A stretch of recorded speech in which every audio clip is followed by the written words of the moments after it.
Hello, Eastside Youth. Sorry about the weird angle. My computer decided to go on vacation right as I got ready to do this. So I'm recording on my phone. Here is my computer, and it looks like it's working, and it's slowly popping stuff up, but we're mostly non-responsive. I can't even move my mouse. So sorry about that. We will have that back for a future time. But today we're going to make do with other technology. Hope you guys are well and staying safe. It's smoky, so try to stay inside, guys. You know, I know that there's not a lot of summer left, but yeah, it's the air's not good. So hopefully you guys are well. Those of you who are out closer to the fires, we've been praying that get some rain and that things will slow down, and just praying for all the fire crew who's fighting, and just, yeah, praying for safety all around. Yeah, and if y'all need anything, let us know. You know, the church has space, the church has stuff, and we would definitely love to help you guys out how we can at this time. Yeah, we're thinking of you, for those of you who are a little closer to the fires than we are here in Albany. We're going to continue our discussion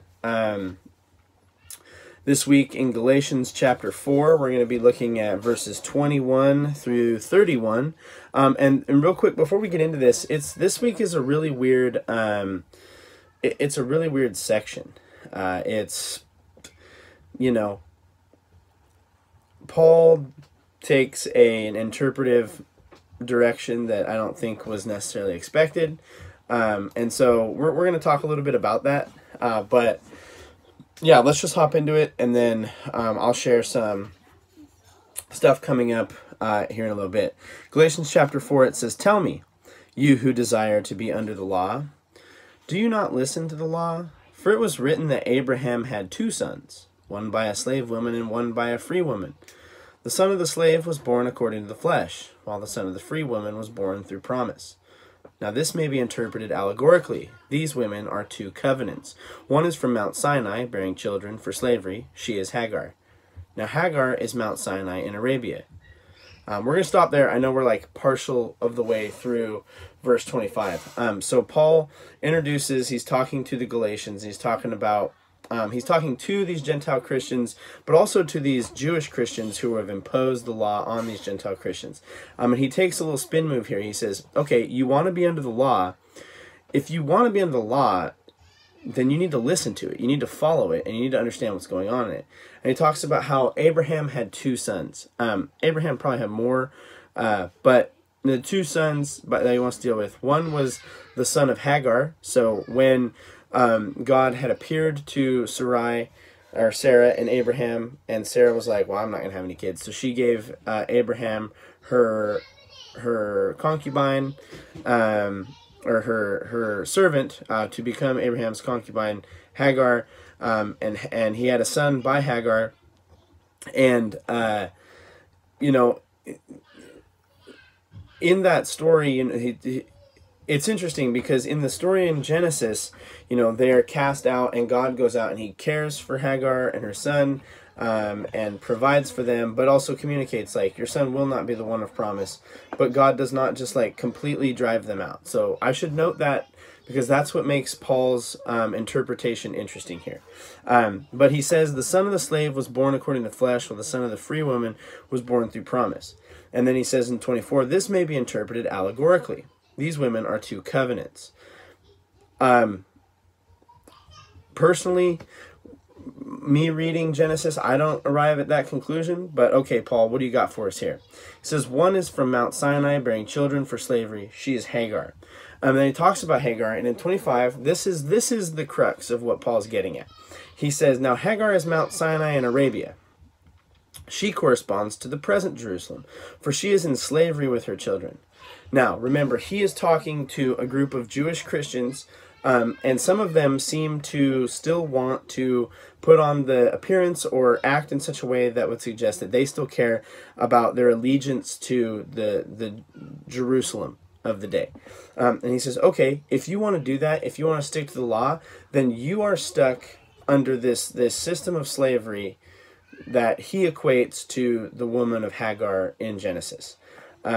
He said, "But the Jerusalem above is free, and she is our mother. For it is written, Rejoice, O barren one who does not bear. Break forth and cry aloud, you who are not in labor. For the children of the desolate one will be more than those of the one who has a husband." So, poetry. And he says, "Now you, brothers, like Isaac, are children of promise. But just as at that time he who was born according to the flesh persecuted him who was born of the Spirit, so also it is now." I don't know as if we saw too much of that in the story of Genesis. He talks about how, like, the one who was born of the flesh, he's already said that that's Hagar's son, persecuted the one born of the Spirit. Yeah, he says, so also it is now. In other words, he's equating these Jewish Christians, these people who culturally are Jewish and religiously have become Christian. He is equating them to Hagar and her son, saying, if y'all want to follow the law, and if y'all want to continue to tell everybody else that they need to follow the law, then you are the Hagar in the situation, and you have not received the promise. You're not part of the promise here. Which I would, again, say to Paul, that is an interesting and harsh reading of what happens in Genesis. But the son of the slave woman, he says, cast out the slave woman and her son, for the son of the slave woman shall not inherit with the son of the free woman. So, brothers, we are not children of the slave, but of the free woman. Now, I do not think that Paul is saying, like, hey, if you have a person who's desolate and has a son, to get rid of her.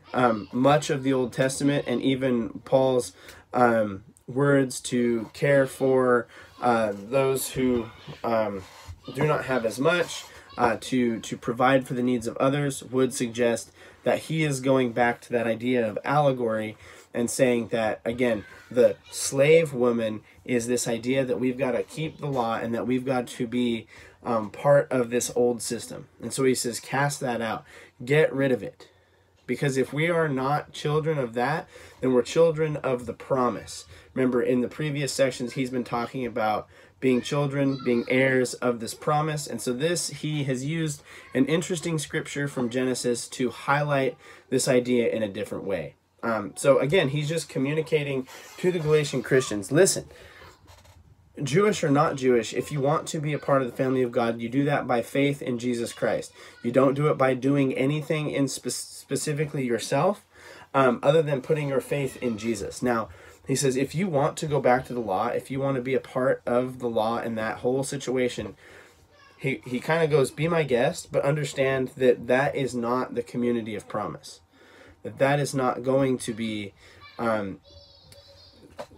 this group of people who has this community of promise. So, yeah, and he does it kind of by, like, turning the thing on their head. To the Jews, he says, y'all are Hagar. You're the one that in your brain is the one who lost. He said, in doing this to these Gentile Christians, you become the losing party. That's kind of what he has and is communicating in Galatians 4. So next week we're going to start up Galatians 5. Just to let you guys know where we're going, we got a lot of exciting stuff coming up for youth group. Sunday morning, I know I had talked about us just continuing on and doing Chronicles. We're actually not going to do that. We're going to pivot, and we are going to do the book of Daniel. And we'll talk a little bit more Sunday morning about why we are going to go through Daniel. Daniel's a cool book. It's a weird book, but it naturally flows from where we just left in Sunday morning. So we're going to be going through Daniel in Sunday morning. And then Sunday evenings, as you guys have heard, we're going to be doing a series called Jesus is Greater, studying the book of Hebrews. And I'm really excited for that. It's going to help us take what we've been talking about the last year or so and bring it into a discussion about how does Jesus interact with all this stuff we've been learning about in the Old Testament. So Jesus is Greater, a study in Hebrews, is going to be Sunday evenings. Also, guys, we as a youth group, and this might change a little bit as time goes on, but currently we're on the list to help out with Children's Church. We're the third Sunday first service. So every third Sunday of the month, first service, there is no Sunday morning youth. Rather, we will be in the other building there for any kids who are there to lead Children's Church. Y'all don't have to do any lesson prep. Now, if that's something y'all are interested in, let me know. We'll get you in on it. But I'll be trying to do the lesson prep side, but I want y'all there to just care for these kids, be there, have fun with them, help them stay focused, and just be a presence in their lives, because it takes a village to do kids ministry, and we're part of the village. The youth are part of the village, so we're going to play our part as much as we can. So I want you guys to get excited about that. Look for opportunities and ways to serve kids in the future. And then we have our bike ride coming up. Now, outside right now, it's nice and hazy and smoky. So tentatively, we have a bike ride coming up. If this rain does not blow us over, or the smoke is still present next week, we will change things up for September, and I'll let you guys know as that gets closer. But yeah, anyway, we will see you guys Sunday. Some of you who are young adults but might still see this video because you're still on youth group pages and stuff, I will see you guys in like an hour or so by the time this gets posted. So young adults is firing up here this evening. So love you guys, and we're looking forward to see you soon. Bye.